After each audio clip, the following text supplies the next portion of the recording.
you. Thank you very much. Thank you. Honoured to be here. I probably will move around a bit, so hopefully that's okay for filming. Yeah, hello. My daughter was 9 years old when one morning, before the school run, she curled up with our dog Zola in the dog basket, and she looked up at me and she said, "Mum, you might as well send me to prison, because that is what it feels like." So I phoned the school with the old phones and said she's not coming back in. And I deregistered her and elected to home educate. So whilst that point in time it was an emergency exit, it wasn't my first experience of home education, because since the moment she entered school at age 4, I began flexing the system, and it's something I feel really, really passionate about. I had her out one day a week on a Thursday, and on that Thursday she would skip and hop and jump and she would create.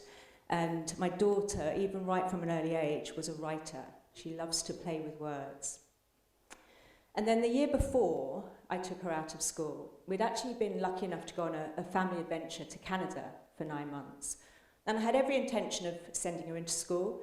I'd heard great things about the Canadian school system. And we went and looked around, and it looked lovely. The children were sitting there calmly. The teacher was being able to share what they wanted to share in front of the classroom. And I came out and I thought, that's the problem. Here we are. We've come over to this incredible, world adventure playground, and we're going to stick our children, my son was 5 and my daughter was 7, inside a box to learn someone else's agenda? I don't think so. So we chose to have them out, and that was really, as Juliet says, that was the beginning of my transformation, when I really began to see that actually when we allow our children to learn and thrive, our role becomes actually really quite easy. And then we've got some time where we can actually become learners again alongside them. So as a governor, I'd been a governor at the school. I'd won an award for changing the life of the school. So through the work that I'd done through mobilising the parents and their skills and their talents. And I'd asked one of the fellow governors, who was a professor of maths, and he worked with children who are gifted and talented in maths, so he kind of explored maths in a creative way, which was very much aligned with my own thinking. So I said to him, well, if you were, had these 2 children, a 5 and a 7-year-old, what maths project would you give them? And so here's the brief, and again, I invite you all to go home and do this one. I think Claire, actually, you might have done this one. Yeah? So he gave me a brief, and he said, well, ask them to design a car park for a toy car that will maximise the revenue. Okay, so that was our first ever project in Vancouver, Canada, and it was phenomenal. So I've got my 5-year-old son, my 7-year-old daughter, and I gave them this brief. And I added in a little element of competition, or I said, well, I'm the entrepreneur, and I'm going to invest in the car park, the design that maximises the revenue. And I cut up the cereal box, so I gave one the front of the cereal box, the other one the back, a ruler, a pencil and a rubber, and that was it, and a toy car that we had from the house that we were staying in. And it was phenomenal to see them dive into that. And in that moment I realised, actually, I can step back. I can step right back and step in when they need me. But I got really curious and I became an observer. And this has continued to be something that I feel is so important when we are working with children, to become curious about how they learn and to become an observer of the questions they ask, the obstacles that they face. And when my children finished it, they came and they presented it, and my son had actually won. He had maximised the revenue. And then something interesting happened. My daughter upped the level of her pitch. She said, whilst he might have the most spaces and therefore maximise the revenue, or make the most money, more people will come to my car park because the flow is nicer to use, and I've got some land, like some trees and everything in it. And again, it was just like that inner smile that you get when you just see the natural genius that is in all of our children be able to be expressed. And that for me really is the joy and the wonder, I love the word wonder, of home education. It gives us that opportunity to allow our children to be all that they can be. Because I wasn't really needed anymore, because my children were now finding learning everywhere they could, they were building pulleys up the stairs to recreate the move over from England to Canada. They had this phenomenal game called the visa game because they saw I was needing to use my visa a lot. I wasn't really needed so much. So I realized, like, okay, I've actually got time. What am I going to do? And I started researching. So I'd already done a lot of work, as I said, with the school. I'd already become passionate about education. I'd already discovered, you know, Ken Robinson and Professor Guy Claxton, and so I'd already begun that journey. But then I came across an educator that totally ignited my passion for what is possible in the world of education, whether it's in schools or at home. And that was Ron Berger. So those of you that don't know Ron Berger, I'm going to show a slide now over to you. Oh, okay, over to me. I don't know which one to use. Let's see if it's going to work. There we go. Austin's butterfly. If you're not familiar with this is the reason I'm standing here today, okay? And what this shows, Austin was 6 years old, and Ron Berger, he's an educator, and he was over in New England, America, and he believes in the craftsmanship, yeah, that we are aiming for excellence. When we aim for excellence, we get to explore all that we can be. But Austin was 6 years old, and they were doing a real-world project, something, again, I believe really important to get, you know, to ignite our children's passions. And it was to sell postcards to raise money for nature, for a project or for a charity. And when I saw this and I understood the concept of draft critique, I realized the problem that we really need to solve within the education system, whether we are in school, out of school, or flexing the system any which way. And that is that most of our children, and even us as adults, if I'm honest, are kind of living and learning in a first draft level, okay? So this was Austin, age 6. Oh, cute, nice little butterfly, right? But because he had an educator behind him that was all about unleashing his excellence and his brilliance, and had a tool, draft critique as a tool, we know that's just first draft, right? But when I thought back to my children in school and what my daughter always used to say, my learning is so fenced in, it was because she was getting like 10 minutes to write something and then being judged on that writing, okay? And never really, I guess, getting that opportunity to dive deep. So when I saw this, I just thought, that's it. That's what I love more than anything else. That's why I'd won the award for changing the lives of school. I'd led all 106 children and the parents. We put on this incredible circus, and every single child at that school stood up and performed, whether they were juggling, clowning, riding motorbikes through fake rings of fire, on silks, trapeze, riding horses out in the field. And this is what I believe every single one of us is capable of achieving. Yeah. This is when we really commit to going like, everyone has something they can be brilliant at. So I'm always looking for, what are we naturally good at that we can become great at over time? So I got all excited and thought, yes, as a governor, it had always been, oh, Julia, it's not how we do things. And I kind of feel like I stood up in that moment and said, it might not be how you do things, but it's definitely going to be how I do things.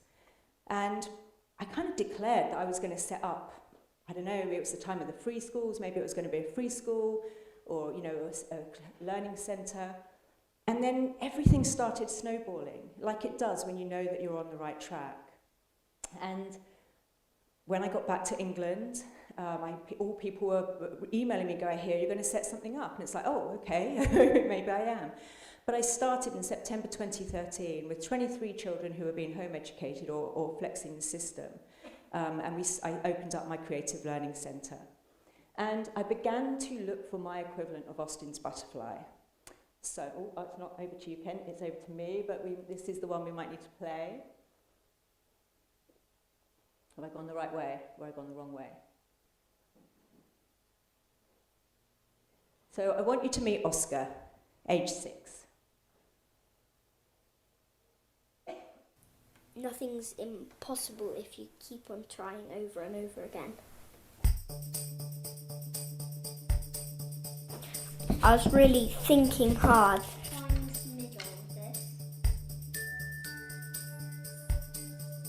First, I was kind of a bit worried. Then second, became more confident and more confident and more confident. I get really frustrated when I get it wrong, but I still keep on trying. Those aren't centimetres, of course. Yeah, those are inches. They're quite long. They're quite long, so they have to be inches. Do you think this is a middle or well, I wouldn't draw a line, but yes, I'll say about there. So I'll put a dot right in the middle of that line.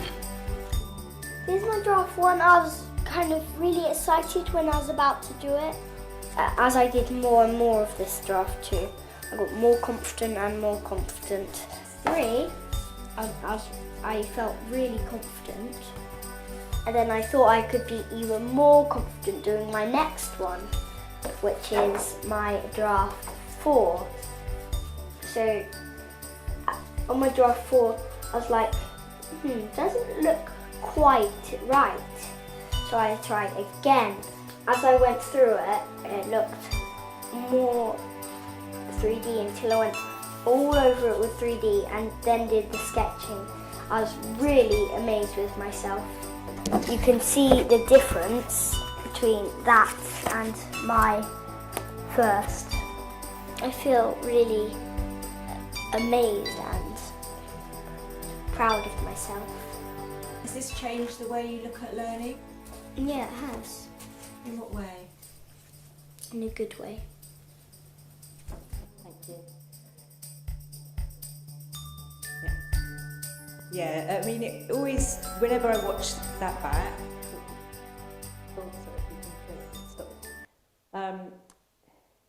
yeah, I love it, how he says, how has it changed? Yeah, in a good way. And what that gave Oscar came to me after school. He was in school, but he was underperforming. And the feedback that his parents were getting was that he was a little bit lazy and, could try harder, right? All of these things. And what this gave Oscar was a way of being as a learner. Yeah, that when I try my first time, that's just a first draft. It doesn't have to be amazing. It doesn't have to be perfect. It's just me getting my ideas out. And he started applying it when he played the piano. Now instead of his mum saying, come on, you've got to practice the piano, he would just go and go, this is just one of my drafts. It gave him permission to fail. It gave him permission to be okay at something or maybe not be very good at something. But it also gave him that commitment to himself.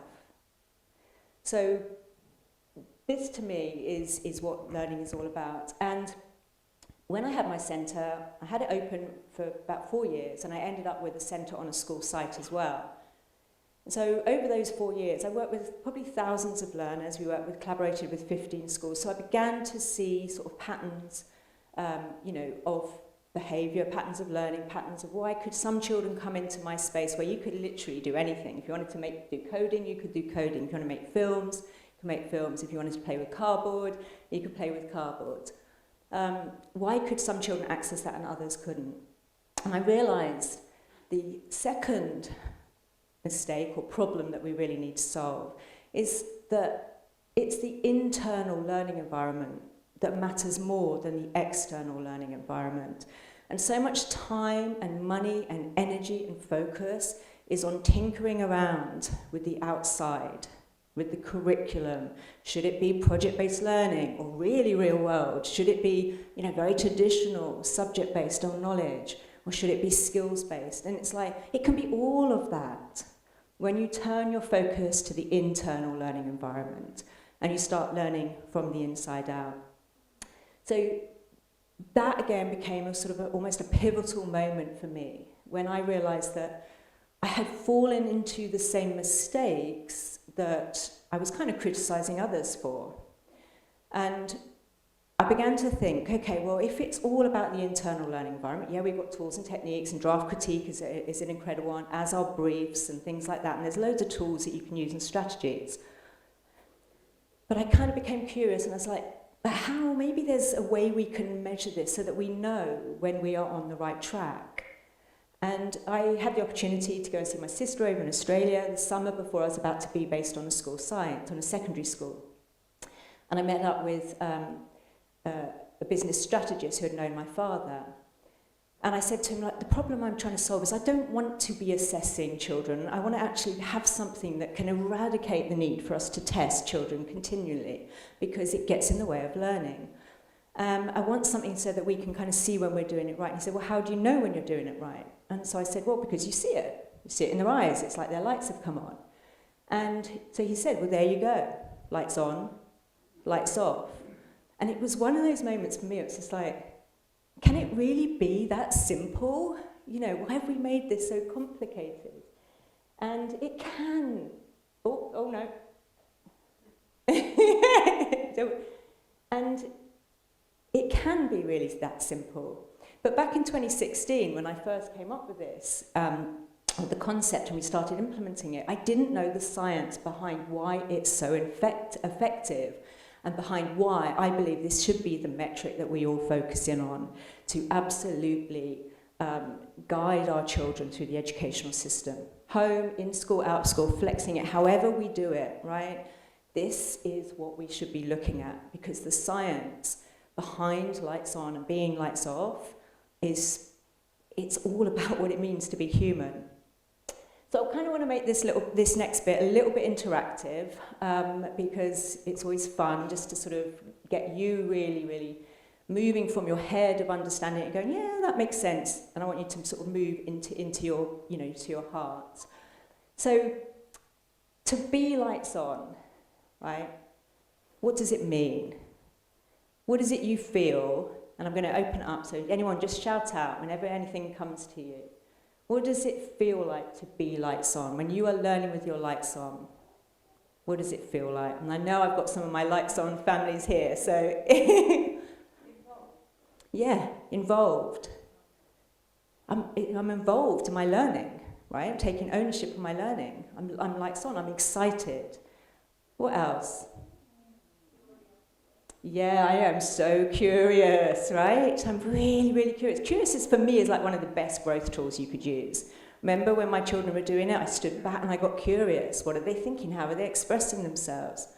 So when your lights on, even the act of becoming curious switches your lights on, right? You can't really be curious and lights off. What else? How else? Sorry?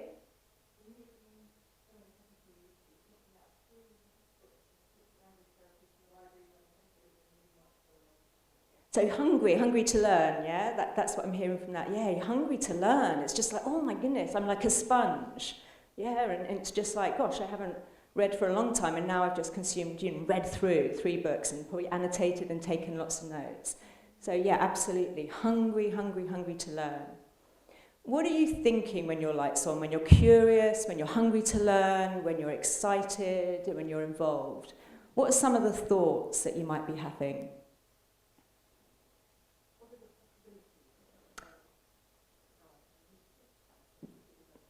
Yeah, how could I use this new knowing, knowledge, skills? How could I expand what I'm doing? Yeah, so it's a expansive way of thinking. What else might we be thinking when we're lights on? Sorry? Yeah. Right, where next? And also, what with that curiosity on board, like, I could go there, and there, right? No limits. So anything becomes possible when we are thinking in this way. So being lights on is all about what we are thinking, what we are feeling, which determines the choices we make and how we act at any one moment. Now let's look at lights off, right? And this one sometimes can be easier for people to sometimes access, depending where you are in your own development or state of mind in a particular day. What are we feeling when we are lights off? Yeah, uninspired. Yeah, tired, exhausted, bored. Yeah, annoyed, really annoyed, right? Frustrated, even possibly angry. What else might we be feeling? Unmotivated. Is this conducive for learning? Right? No, it's not conducive for learning. What are we thinking when we're lights off? So we're bored, we're frustrated, we're annoyed, we're unmotivated. What is it we're feeling? What is it we're thinking?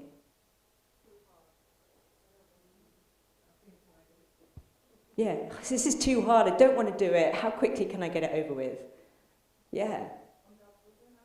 Yeah, I'm not good enough. So what if we don't think we're good enough, what's going to happen? What was that?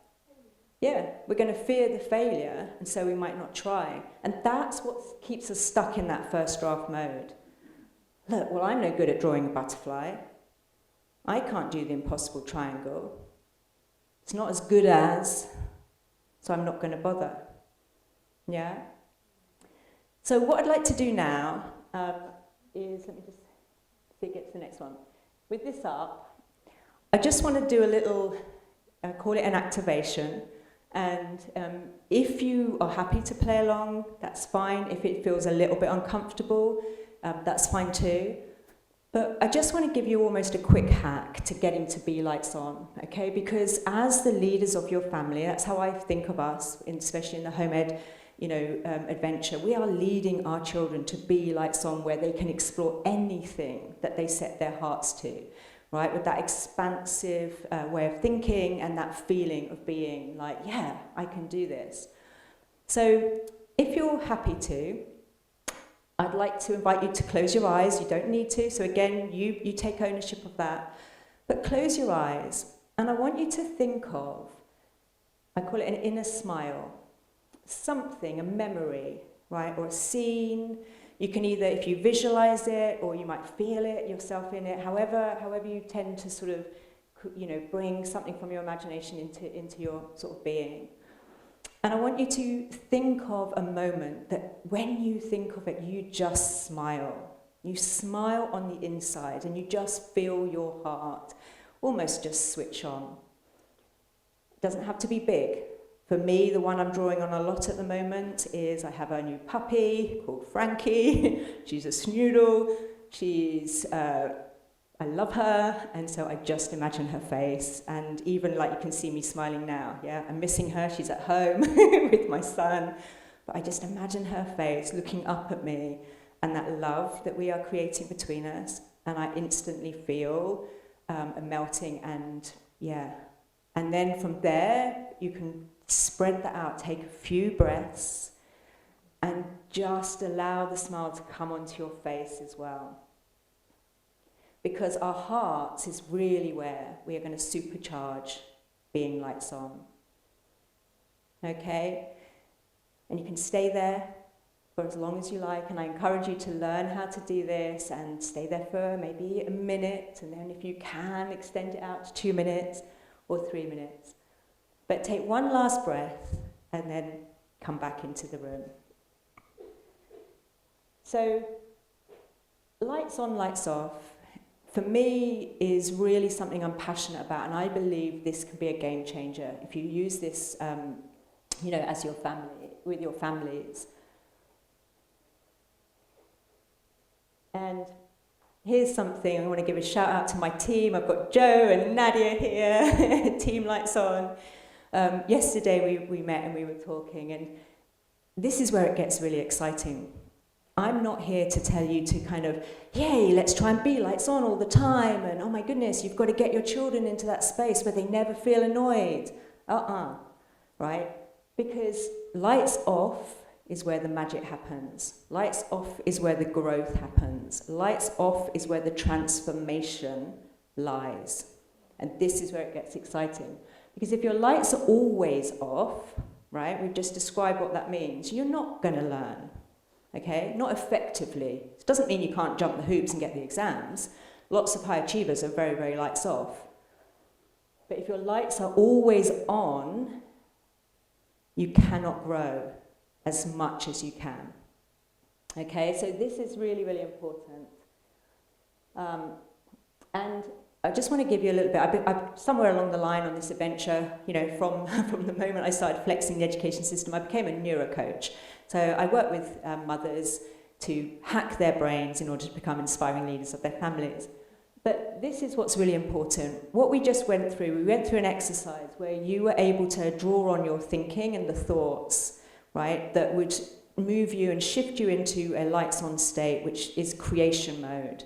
When we are lights on, we're in creation mode. Anything becomes possible, right? That triggers the emotions of like, yeah, this feels good. I feel motivated. I feel really curious. So your thoughts will trigger your emotions. And based on what you're thinking and feeling in any given moment, whether you're lights on or lights off, you'll make decisions, right? I can't do this. This is too hard, so I might as well not bother. The decision to give up, right? The decision to be distracted by the laundry over here that needs doing, you know, or the dog that needs walking. And the decisions you make will affect the actions that you take and the results that you get in life, okay? And again, just to go back to Austin's butterfly and Oscar's impossible triangle and the draft critique is like a growth tool that fast tracks you to the results that you want, but you can work backwards to the thoughts that can help you get there. So if you believe, like Oscar said, that anything is possible, then why would you limit yourself for the results that you could get, right? So that's a metric. I really encourage you to all embrace it and practice activating your lights off state. Be really, really just take it to your heart that lights off is normal. It's actually a normal, healthy part of learning and growth. In fact, I believe it's essential. And I've just been talking with a head teacher about using this metric in his school. And I said, if I drop into your school, I want to look at how many of your children are lights on and lights off. And I want to look at what you're doing for the children who are lights off. But I also want to look at the children who are self-declaring as lights on all the time. Because I've worked with those children who go like, I love school. I give them a Wired for Learning challenge. They don't like it so much anymore. Right? So we want to be stepping outside our comfort zone for where the growth happens. So as I went through this, it's like, where's the magic? So these 3 keys that I'm going to talk to you about now, and I don't know how long I've got, so someone give me a heads up. Heart set, mindset, and skill set. These 3 keys will unlock your learning, your family's learning, your children's learning faster than anything else. And as Juliet said, we are talking about whole family transformation. You have this incredible opportunity. There's no restraints on you as home educators. Even if you think there are, that's in your own mindset. Yeah? So I always start with heart set. And the reason I start with heart set is because your heart will always dream bigger than your head is ready for. Right? Your heart is where the curiosity is. It's like, oh my goodness. It's where the landscape of possibilities is. Right? So when you dream with your heart, when you really open and go, what is it I'm here to do? What is it I would love to do? And, you know, what am I curious to find out? Now we've already activated the lights on state, we've already become curious and expansive as learners. So start with the heart set, right? The big mistake I've seen lots of people make, especially since 2013, when certainly in the UK, everyone was like, what mindset? What's mindset? Why should we make mistakes? Why do we want to fail? I think people have got that now. But the mistake I see is that they work on mindset in isolation of heart set. And that's going to be really hard for you. And that's going to be switch your lights off. Because working on someone's mindset without the heart engaged first is kind of like getting someone to the edge of a cliff and saying, well, jump. And they're going like, well, why would I jump? Right? As opposed to, I believe I can fly. Okay, go for it. Can you do it? Well, I'm going to try. So heart set is the emotional aspect of our being. It's kind of where we supercharge the lights on state. And that's why, again, we want to be really, really becoming in tune with our feelings. For me as a thinker, that was a real challenge. I've got there now. I love it. Mindset is the mental aspect of our being. And then skill set is the practical and the physical aspect. So when we bring sort of the whole body in, our whole neurocircuitry in, and engage that as learners, that's when we are walking every single day through that internal landscape of possibilities, of what is possible for us as human beings, what is possible for our children. And we might get a little bit annoyed at times, and that's a good thing, right? If we can work out and go, right, what am I annoyed about? What's my thinking telling me? Well, I'm annoyed because I don't really want to do this. Why don't you want to do this? Because it feels hard, and I actually don't even know what to do. Okay, that's just an edge. So I talk about learning beyond our edges. And the beauty of the metric lights off is it tells you that you're at an edge. And then you get to decide, am I just jumping right off into the edge and I'm going to just learn how to be comfortable with those uncomfortable feelings of anxiety and nerves and frustration and anger? Or am I going to put a little toe out to start with and just feel what it feels like? And this is where you can get to know and really, really understand your children. How far can you extend their edges out? Whenever I'm working with someone, the way I like to work, heart set engaged, so I know what they love to do, and I've already kind of spotted like, oh, you're going to be good at this, so we can get you great, and find out what you're brilliant at. Then what I like to do, and my lights on mums here absolutely know this and have been under that, I kind of like to go, right, let's take the edge really far out. Right? Because exactly, Alice is saying, let's push you. No, let's invite you to your edge. Because I just want to see how you react, right? And some children will be like, yeah, and that's it, they're off. And then others you'll see, no, that's far too far. That's okay. What we're just trying to do is we're just trying to get, where's your mindset? We know we've got the heart set, but where are the limits of your mindset? And then we meet you where you are, and we just, if we need to go slowly, we go slowly, right? We extend out your edges of your comfort zone, little by little. If we can go really fast, really big, we do that, knowing that we can always come back. It's a fluid, dynamic process, which is what learning is. Learning is messy, right? It's not linear. This way of learning is exponential. At the beginning, it can feel scary, because we're stepping off conventional wisdom, but then there's this rush of acceleration that happens when we see, like with Oscar and Austin, wow, well, if I can do that when I'm 6 years old, what can I do now I'm 9 years old, right? What can I do now I'm 13 years old? What can I do now I'm 54 years old? So these three keys are really important. And what they bring together is your heart set, mindset, and skill set. And the circle around it, and this is sort of where I'm really beginning to understand now the full extent of the science, and we call it the lights on effect. Again, thanks to Nadia, because the parents were all saying, gosh, this really is a ripple. I transform, my family follows. And so the yellow around the edge is really the energy field that we create, right? Our thoughts and our emotions together create this electromagnetic charge in this field. And when we are lights on, I think I've got a slide. Let's have a look. Yeah, there we go. Daisy, age 10. Shout out to Mel in our community. This was her daughter. Mel is one of my lights on families and an illustrator. And I was working with her and having a phone conversation. And I was saying, I really want to find an illustration of what a lights on mum looks like from an energy field and a lights off. And her daughter Daisy was listening to the call, and by the end of the call had produced this and sent it through to me. So, lights on mum, right? Expansive. Anything is possible. Do I need to micromanage you because I'm scared that I'm going to get it wrong and let you down? No. Right? We're doing this. I'm learning alongside you. I'm out of my comfort zone. Right? I'm lights off at times, but that's okay because I'm learning how to also get back to lights on. I know when I'm lights off, I look at what I'm thinking. And, you know, if that's limiting, I know that I can then tune in and activate and get my inner smile, right? And I can then go, actually, you know what? I think we can do this.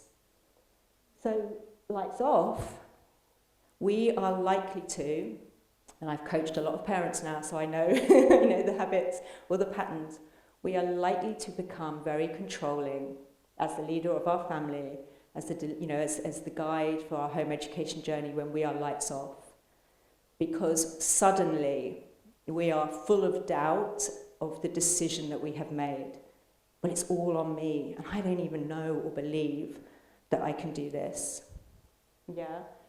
So have that in mind, and really start to just, you know, explore and play with it, depending on where you are in your journey with this kind of thinking. I always like to say to people, don't necessarily try to do a project with your children from a lights off state of mind, right? Either learn to activate your lights on, or for that day, just let things slide. When you go to a project when you are lights on, it's going to be a different experience for your children. Yeah? That's fine.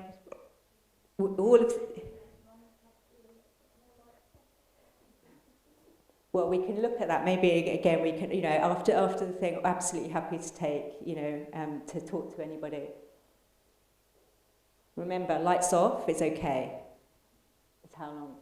So I just want to finish up now with a little story. You've met Oscar. This is Bryony, age 6. And by the way, those of you who are teenagers, absolutely also, this is, you know, fantastic for teenagers too. Bryony, her mum came to us during lockdown, which is, you know, a time in history that was very strange, as everyone got to experience what their children were like as learners.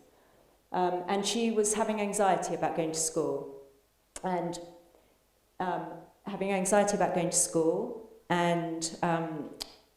almost getting to the point of school refusal. And then, luckily, lockdown happened. She didn't have to go to school.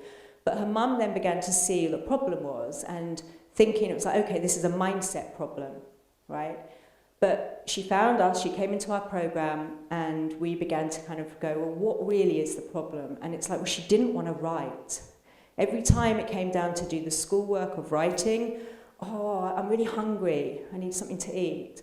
Or, oh, I've just got to go to the loo. Or, oh, I've lost my pencils. You know, so all the strategies of avoidance were coming in. And so I said, okay, well, what does Bryony love to do? Well, Bryony loves dinosaurs. And she loves space, okay?